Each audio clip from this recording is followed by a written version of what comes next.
to hear from David Noonan from the Australian Conservation Foundation. David is an active campaigner on nuclear issues and uranium mining in Australia, so I'll just hand you over right now. Thank you. Look, it's BHP's plan to have by far the world's largest uranium mine in North South Australia and to have by far the world's largest open pit mining project. But it's Premier Rand's responsibility to protect the environment in South Australia.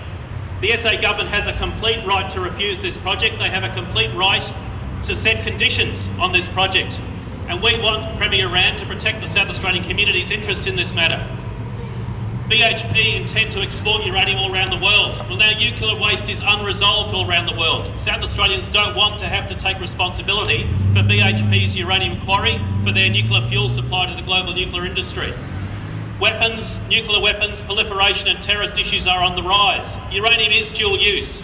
The use of uranium does provide the means and the know-how and the materials for nuclear weapons programs. It's not acceptable for any uranium to leave the Olympic Dam mine site.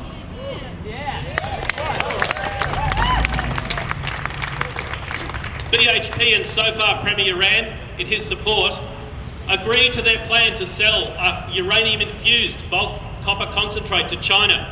Most of the copper production that BHP say would come from the Olympic Dam mine would not go out as a copper product, it would go as a concentrate to China. Now, not just does this export jobs from SA, but it leads to unresolved nuclear risks in non-transparent and undemocratic China. And we shouldn't be imposing nuclear risks against community there who don't have a right to speak for themselves without being oppressed.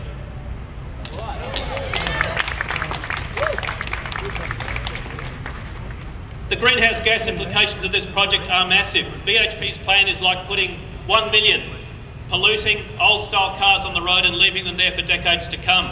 BHP's plan would mean that SA's total emissions would continue to rise right through to the early 2020s. Well, now, Premier Rand is the Climate Change Minister. He says he's a leader on climate change. He's going to the Copenhagen negotiations at the end of the year internationally. We want to know from Premier Rand, how is he going to prevent BHP from blowing out SA's greenhouse emissions? When are South Australia's emissions going to stop increasing? In what year will he start to realise deep cuts in South Australia's emissions to protect the global climate?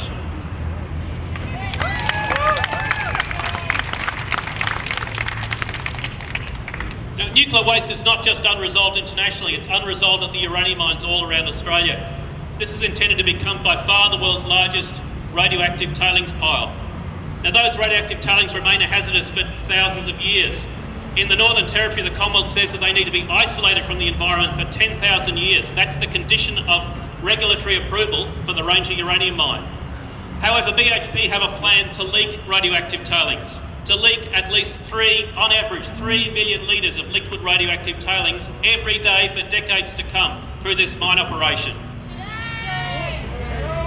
They have a plan for a radioactive tailings pile to be half the height of the tallest building in Adelaide, to cover an area of 44 square kilometres and to simply leave those radioactive hazards on the ground, dumped there forever. There is no rehabilitation for such a large toxic hazard, and BHP have no intention of rehabilitating the pit, the world's largest pit that they intend to dig in North South Australia. Turning water into radioactive waste is not acceptable. BHP have long impacted on the Great Artesian Basin, their public water resource. They've long threatened the viability, the ecological fragility of the Mound Springs. Now they want to impose their water supply risks on the Upper Spencer Gulf. There shouldn't be any global desalination plant anywhere in the Upper Spencer Gulf. Of course we should protect the cuttlefish breeding ground, but there is no acceptable site in the Upper Spencer Gulf for such a large-scale desal plant. And Premier Rand absolutely has to tell BHP to go back to the drawing board and if they want any consideration to the project, to come back again with some serious preconditions. If they want to produce these radioactive waste, then show how they can design it so that it doesn't leak, so it doesn't hazard the environment for thousands of years. Show how they can provide water without impacting the Great Artesian Basin or the Upper Spencer Gulf. Show they can have an operation there that doesn't blow out South Australia's greenhouse emissions, and absolutely require them to come back with a 100% renewable electricity supply, or don't allow this plan to go forward.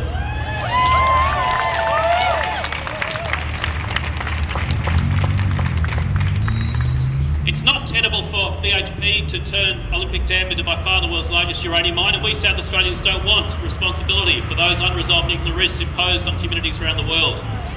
We want Premier Rand to send BHP back to the drawing board and make them come up with an EIS that addresses key feasible alternatives. No uranium export, no copper concentrate export to China, protect fragile ecological systems from their massive water supply demands, protect the climate and don't allow BHP to blow out our emissions. Don't allow them to undo all the efforts of South Australia's community here for renewables, energy efficiency and energy conservation, just for the world's largest mining company to use a hell of a lot of diesel and dig a big hole.